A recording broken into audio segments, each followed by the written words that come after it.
5 years into our relationship, I thought I knew the man I was set to marry. But just months before our wedding, over a quiet dinner, Liam met my gaze across the table and said, "I'm not sure I'm ready for this." His words hung in the air, heavy and uncertain. Days later, I overheard him laughing with friends, his voice sharp as he said, "If she were prettier, I'd probably go through with it." That wasn't just a wound, it shattered the foundation I'd built us on. Then this morning, his mother called, her voice trembling, saying there was something I needed to know, something that could change everything. I met Liam at a backyard bonfire in Asheville.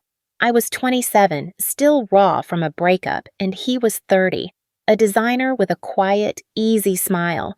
We connected over our shared disdain for pumpkin spice and a soft spot for old cartoons. It wasn't love at first sight, just a comfortable warmth that grew. A year later, we moved into a creaky duplex with drafty windows, far from perfect, but ours.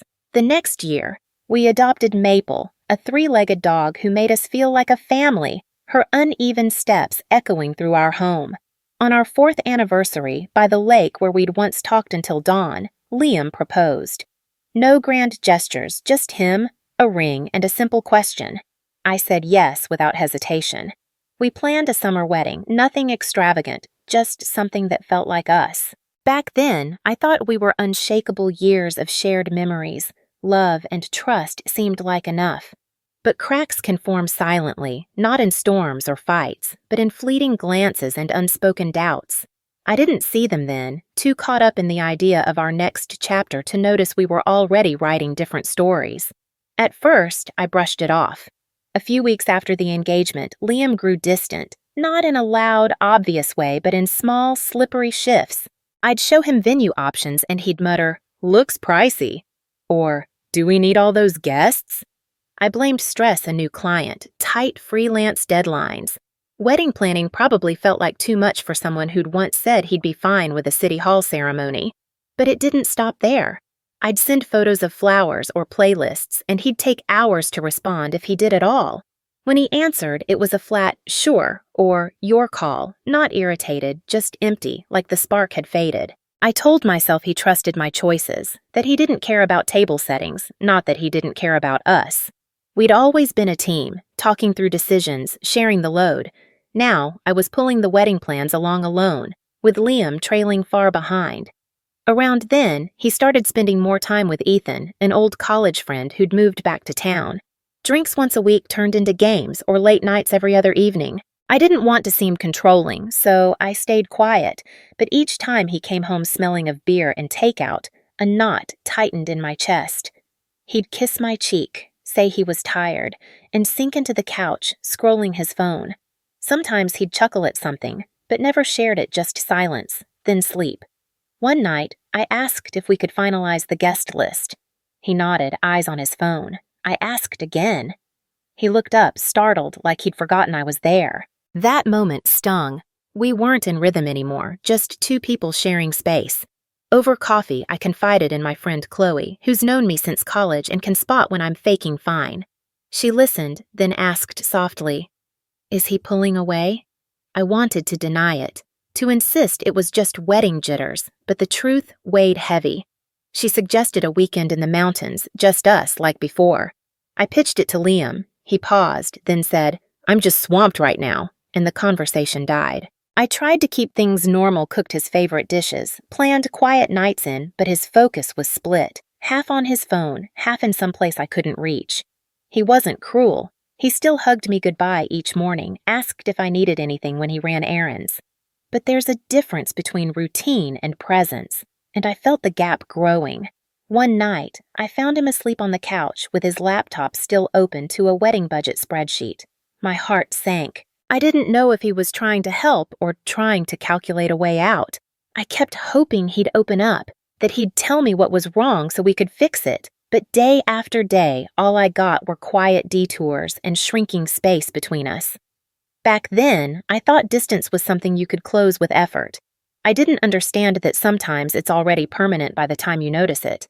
I planned the date night like it was a rescue mission. Chloe had encouraged me to reconnect with Liam, to do something that reminded us of why we fell in love in the first place, so I made a reservation at a quiet Italian place near the Riverwalk, the kind with soft lighting and handwritten menus.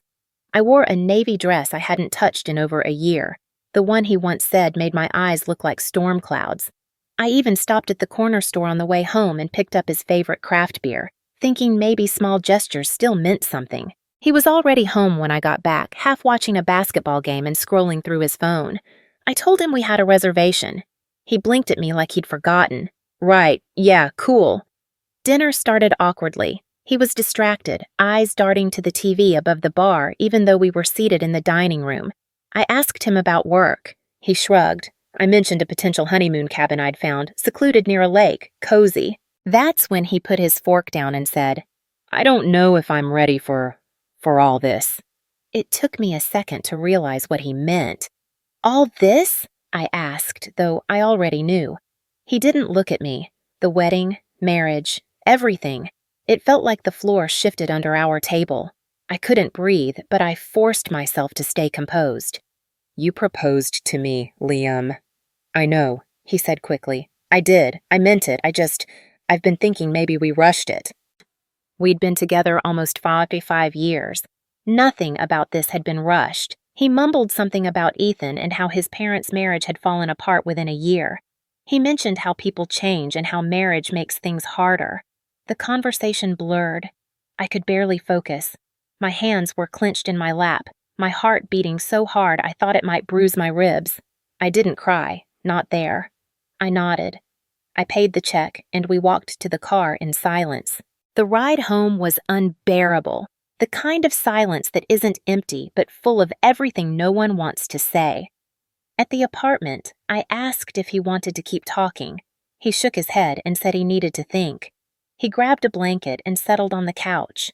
That night, I lay in bed staring at the ceiling, the sound of his breathing from the other room more painful than any argument could have been. The next day passed in a haze. I didn't want to be alone, so I met Chloe for coffee. I told her everything, his doubts, his coldness. She didn't say, I told you so, though I knew she'd seen the signs. She just listened. Afterward, we walked around the outdoor mall aimlessly. I bought a candle I didn't need and a pair of socks with cartoon ducks on them because retail therapy is still therapy. Later that afternoon, as I pulled into our driveway, my phone buzzed a text from Owen, one of Liam's coworkers I'd met at a holiday party. It read, Hey, just checking in. Things got a little weird last night. You okay? My stomach dropped. I called him immediately. At first, Owen hesitated, clearly uncomfortable, but when I pressed, he sighed and told me what happened. Liam had gone out to a bar with Ethan and a few others. They'd been drinking, talking about the wedding. Someone joked about signing your life away. Then Ethan asked Liam if he was sure about marrying me. According to Owen, Liam laughed and said, I might be more excited if she were hotter. I sat frozen, Owen's voice fading into background noise. He quickly added that a couple of guys, including him, called Liam out right away, that Liam got defensive, claimed it was just a joke, that everyone was being too sensitive. I ended the call and sat there in the car, parked in front of my home, completely hollow. 5 years, and he reduced me to a punchline for laughs, not in private, not in anger, but publicly and on purpose. When I finally walked inside, Liam was asleep on the couch again, still in yesterday's clothes. The apartment smelled like beer and body spray. I didn't say a word. I took Maple into the bedroom, locked the door, and cried until my eyes burned. That night, something inside me shifted. It wasn't just hurt. It was the beginning of disbelief, unraveling into clarity. Something I'd spent years building had just cracked wide open, and I didn't know if it could be repaired or if I even wanted it to be. The morning after the bar fight, I woke to the acrid scent of burnt toast and coffee brewed too long. Liam stood in the kitchen, still in yesterday's hoodie, fumbling with breakfast. This was his ritual after a fight, his attempt to mend things with bacon, eggs, and coffee the I screwed up platter. It usually worked, not today. I lingered in the doorway, arms crossed, watching him flip eggs without meeting my eyes. When I mentioned what Owen had shared, his shoulders slumped. He leaned against the counter, mumbling, I was drunk. It was dumb. I didn't mean it. That was the issue. He thought his excuse softened the blow. He said the guys were ribbing him about losing his freedom and he'd wanted to shut them up. Called it barroom banter, swore it wasn't about my appearance, insisted I was beautiful, that it meant nothing. But it did. I wasn't about to forgive someone who'd turned me into a punchline to shield his pride. The argument unraveled into excuses, then silence. I grabbed a bag and headed to my sister Maya's place across town. Her futon and freezer full of cookie dough were waiting, and she didn't pry when I showed up with puffy eyes and a trembling voice.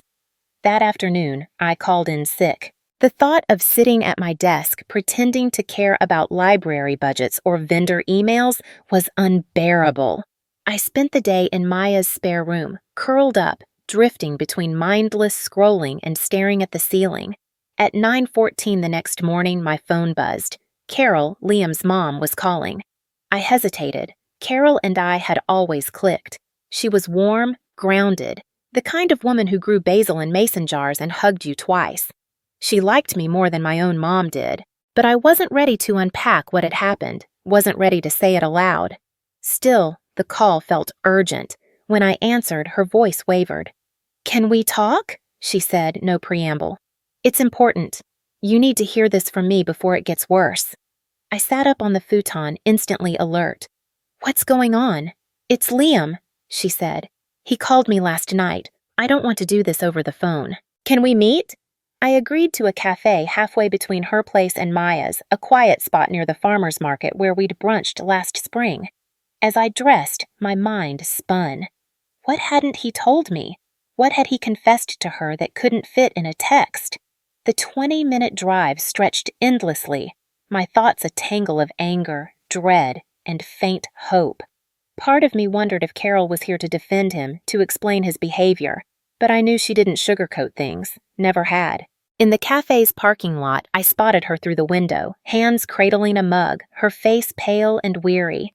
She looked up as I walked in, her eyes heavy with something I couldn't pin down. Regret, guilt, sorrow.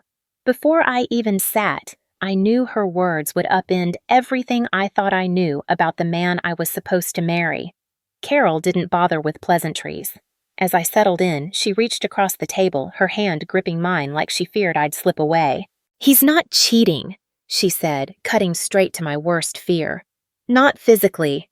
Her voice broke on the last word. I stayed silent, waiting. She sighed, staring at the steam curling from her untouched tea. "Liam called me Sunday night, a mess, worse than I've seen in years. Said he didn't know how to fix this, that he'd ruined everything." My pulse hammered. "What did he say?" "There's someone else," she said. "Not an affair, not like that, but he's caught feelings for a woman at work. Sophia, a new hire. He swears it's nothing physical, but he admitted he looks forward to her, that they talk too much, that she understands him in ways he didn't see coming." It was like being doused with cold water. Even though it shouldn't have surprised me, not after everything, I still hadn't seen this coming. "When did it start?" I asked, my voice more steady than I felt. Liam said it crept up over a couple of months. At first, they just worked closely on a campaign, then she'd text him about client changes after hours. Eventually, they started talking about more than work. She asked about his design inspirations, his old dreams, music, things you and I thought he left behind. I guess he didn't. I bit the inside of my cheek, trying to stay composed. Carol's eyes glistened. "I'm not defending him. I'm telling you because I've lived through this before. His father, my ex, did the same thing to me. Emotional affairs, justifications, telling me I imagined things. I stayed too long, believing I could pull him back. I don't want that for you." I blinked quickly, my throat burning. Why didn't he tell me himself? He said he didn't know how, that he didn't want to lose you. "But Ava," she hesitated, lowering her voice, "I think he was hoping you'd make the decision for him." That hurt more than the rest, not the growing feelings, not even the conversations with Sophia, but the idea that Liam had been slowly sabotaging us, quietly hoping I'd take the burden of ending it. I nodded slowly, then stood up. "Thank you for being honest with me." She stood too. "I'm so sorry. You don't deserve this." I drove back to Maya's apartment in silence. I didn't cry, I didn't scream. I just felt hollow, like my entire relationship had been placed in front of me, opened up, and revealed to be something else entirely. That night, I stared at the ceiling again, just like I had a few nights before, but this time there was no wondering left, just confirmation. The next morning, I received a text from an unknown number while I was in line at a bakery near Maya's place. "Hi, Margot. I know you probably don't want to hear from me. I'm Sophia. Can we talk? Just us? There's more you should know." I stared at the message for a long time, feeling heat rise up my neck. I showed it to Maya, who raised an eyebrow but didn't say no. After thinking about it for half an hour, I replied, "Where and when?" We agreed to meet at a park cafe near downtown, a quiet, open space. I got there early and watched the door. She arrived right on time. Sophia wasn't what I expected. She looked normal, no polished threat, no glamorous rival. She wore a denim jacket, her brown hair tied up in a messy knot, minimal makeup, nervous eyes. If anything, she looked more uncomfortable than I did. "Thanks for meeting me," she said, settling into the chair Ace Ethan from me. "I wasn't sure if you'd come." I nodded stiffly. "You said there was more I needed to know." She took a breath. "First, I had no idea Liam had feelings for me until last week. Ethan told me, not him. We've worked together a lot, sure, and we get along, but I never thought there was anything more. I have a boyfriend. We've been together for 3 years. I blinked, thrown off. "So you weren't—" She shook her head. "No, I never flirted with him. Never led him on. He texted me about work stuff, shared a few memes now and then, but nothing inappropriate. When Ethan hinted that Liam might have a crush, I thought he was joking." Sophia reached into her bag and pulled out her phone. "I know this is weird, but I want to be transparent." She showed me their messages. Sure enough, project deadlines, design feedback, a few light jokes, nothing remotely suggestive. Then she leaned back, folding her arms. "Ethan has been saying things to Liam for weeks, stuff like, 'You're settling,' or 'Marriage ruins everything.' He's toxic. He even told me once that I'd be a better match for Liam than you.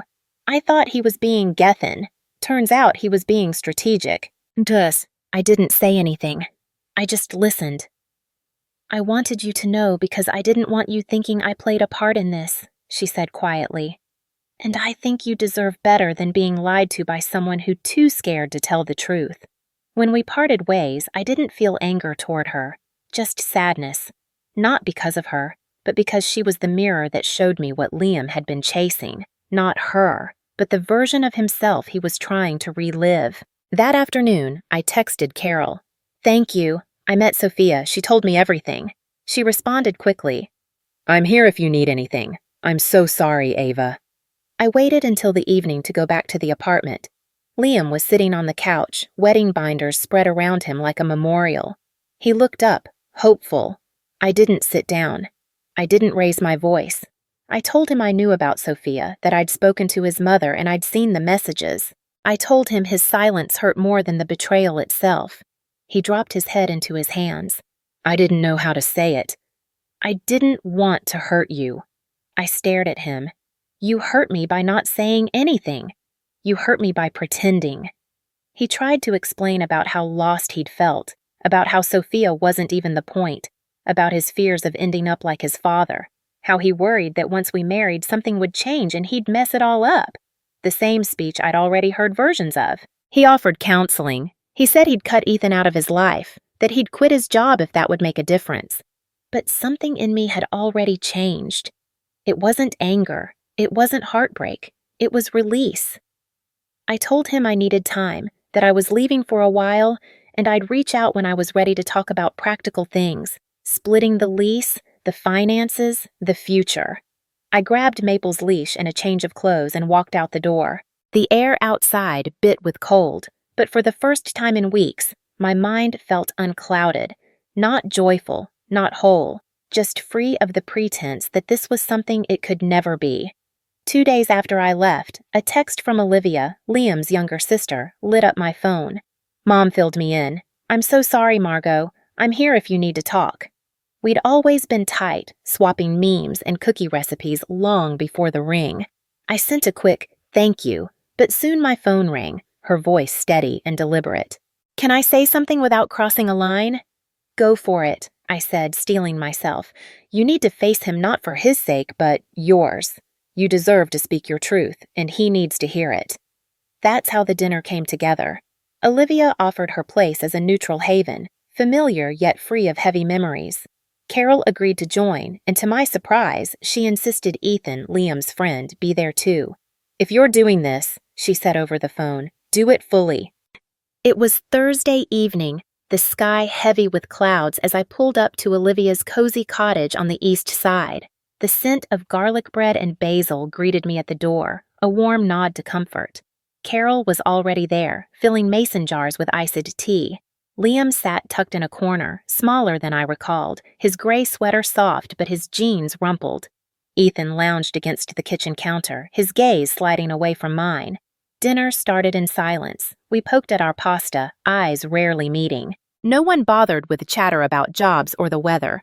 It wasn't tension, it was a quiet waiting. Olivia, bold as ever, shattered the stillness. All right, enough with the awkward noodles and fake smiles. We're here because this family can't keep acting like nothing happened. Carol nodded. We owe Ava the truth, and Liam, you owe her accountability. Liam cleared his throat. I know I've wrecked everything. That's putting it mildly. Olivia fired back, her voice sharp. You humiliated her in front of your buddies, hid an emotional affair, and let Ethan fill your head with nonsense. Ethan scoffed, finally breaking his silence. Come on, I didn't feel anything. I was just watching out for him. For him? Carol's voice rose, steady but fierce. You egged him on to ditch the woman he was set to marry, turned her into a punchline. That's not support, that's betrayal. Ethan tried to brush it off, but Olivia pressed on. You told Sophia she was better for Liam. That's not care, it's meddling. Liam shifted, eyes fixed on his plate. He didn't make me do anything. I chose this. That honesty, raw and unpolished, was the first real thing he'd said in ages. I looked up, our eyes locking for the first time that night. I talked to Sophia, I said. She laid it all out, messages, dates, everything. She gave me the truth you couldn't. He nodded, slow and heavy. I didn't know how to tell you. I'd start, then imagine your face and choke. You didn't choke when you made me a joke at that bar? The words hit hard, and he flinched. That night, I felt trapped. The guys were laughing, and I wanted to seem tough. I tore you down to save face. I'm still ashamed. Carol spoke next, her voice steady again. It's not just one night, Liam. It's the pattern your silence, the half-truths. You pushed Ava away when you should have held her closer. He rubbed his hands, eyes red and weary. I was terrified I'd destroy us like Dad destroyed you and him. I leaned in, my voice soft but firm. I'm not your father, and you're not a kid anymore. Liam looked stunned for a second, then nodded, almost like he was great I said it. I love you, he said. I always have, but I don't know if I ever learned how to do love the right way. I believed that, but believing it didn't change the damage. Olivia pushed her plate away. So what now? I took a breath, already knowing my answer. The wedding's off. No one argued. Liam looked down, fingers shaking. Is there any way we can fix it? Therapy? Anything? I shook my head. You should work on yourself. I hope you do, but I can't marry someone who had to lose me to realize what he had. Ethan mumbled something under his breath, but Carol silenced him with a look sharp enough to cut stone. The rest of the evening blurred. We talked logistics, deposits, guest notifications, the lease. Carol offered to help me contact extended family, and Olivia said she'd come over next week to help pack. As I walked to the door, Liam followed. I never stopped loving you, he whispered. I turned to face him. Sometimes love isn't the thing that holds it together. Sometimes it's just the echo of what used to be. Then I walked out, knowing this wasn't an ending I planned, but it was the one I needed. The day after the family dinner, I woke up in Maya's guest room, surrounded by half-packed boxes and a dog snoring at my feet. Maple had settled into this new routine far better than I had. For her, all that mattered was that I stayed close. For me, it still felt like I was walking through someone else's life. The wedding was officially canceled. I called the venue first, expecting a curt policy reminder, but the coordinator's voice was kind. Still, the deposit was gone, $6,000 down the drain. Months of scrimping and budgeting all erased in one phone call. I seethened it off the list I'd started keeping in my phone. Cancel cake, return dress, call photographer, contact florist, delete wedding playlist. Every item stung in a different way.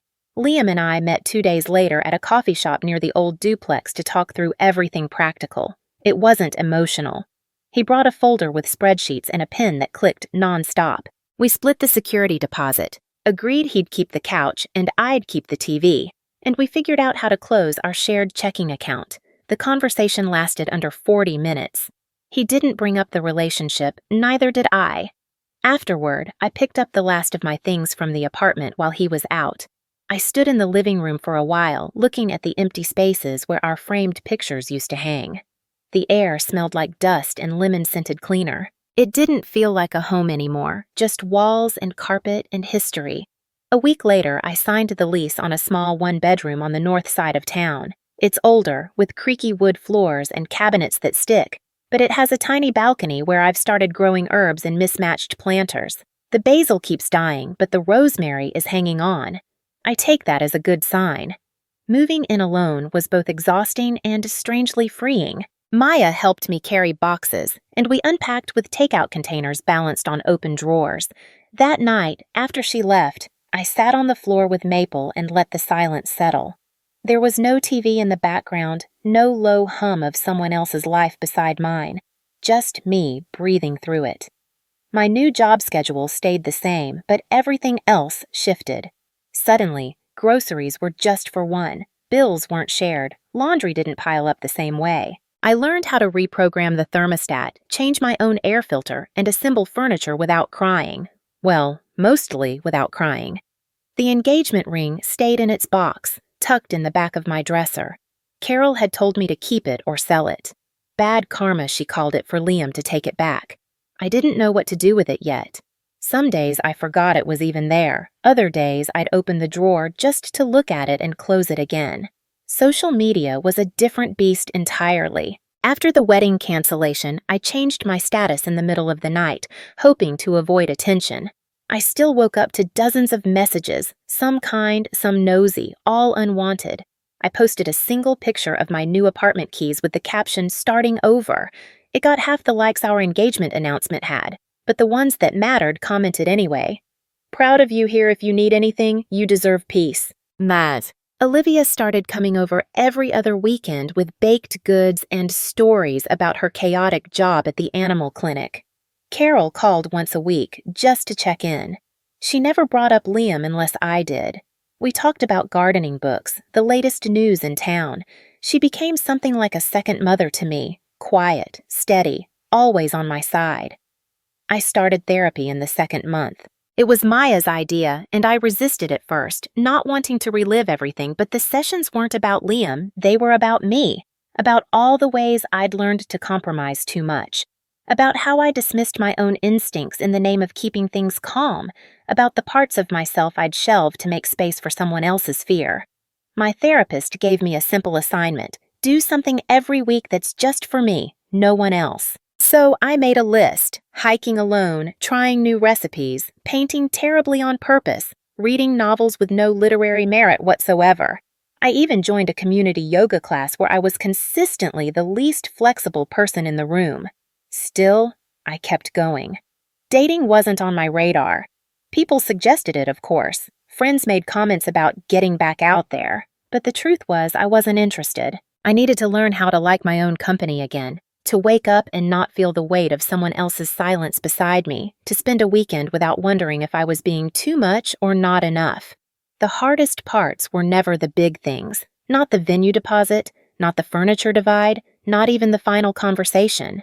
The hardest parts were the small, stupid triggers: hearing Our Song on the radio while driving to the store, seeing couples picking out flowers at the market, finding one of his old t-shirts in the bottom of a laundry basket, moments that came out of nowhere and knocked the wind out of me. One morning, I got a text from Carol. "Sophia asked for a transfer. She's on a different team now. Liam's still at the same company, but I think he's keeping to himself lately." I didn't ask for the update, but I appreciated it. A strange kind of closure. I didn't want revenge. I didn't even want an apology anymore. I just wanted distance. That same week, I got an email reminding me about the honeymoon cottage we booked months earlier. The deposit was non-refundable. I hovered over the cancel button, then paused. Later that night, I told Maya about it. She looked at me and said, "So go alone." Yeah, why not? It sounded crazy. A beachfront cottage meant for two, now just me and my thoughts. But something about it stuck with me. So I packed a bag, threw in 3 books, a playlist list full of sad but empowering songs, and drove 6 hours to the coast. I watched the sunrise from the porch every morning, made terrible coffee in the tiny kitchen, and spent entire days barefoot. I read by the water, walked alone along the beach, and cried once, just once, while watching a couple hold hands in the distance. But I didn't feel broken, just healing. When I got back to my apartment, the place still smelled like lavender and clean laundry. Maple greeted me like I'd been gone for years. I sat on the balcony with a cup of tea, looked at my half-dead basil, and smiled. It wasn't the life I'd planned, but it was becoming mine, one quiet, steady day at a time.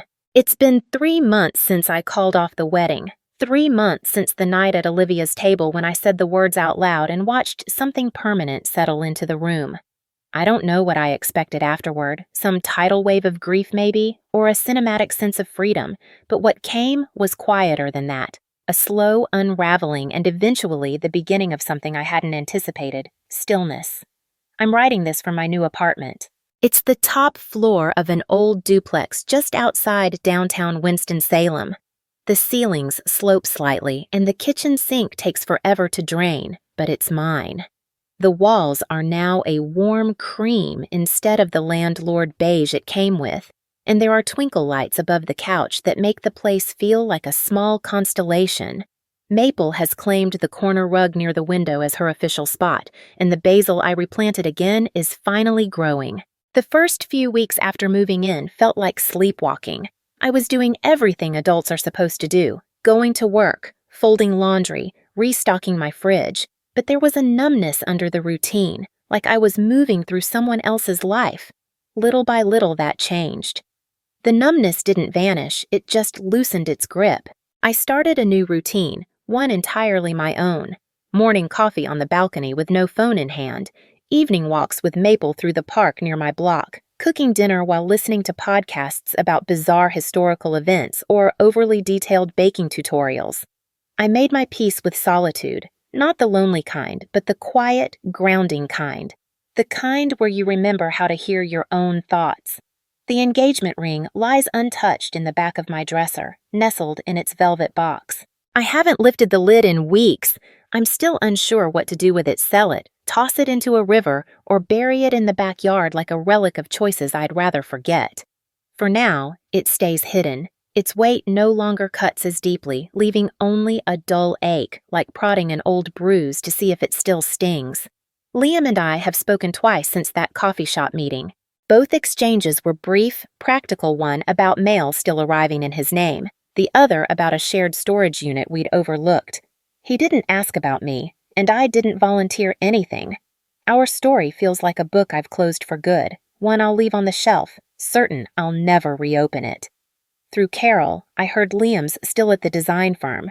Sophia's moved to a new apartment, and Ethan, predictably, has slipped out of the picture. Olivia, who I still meet often, says Liam's grown quieter, more reserved.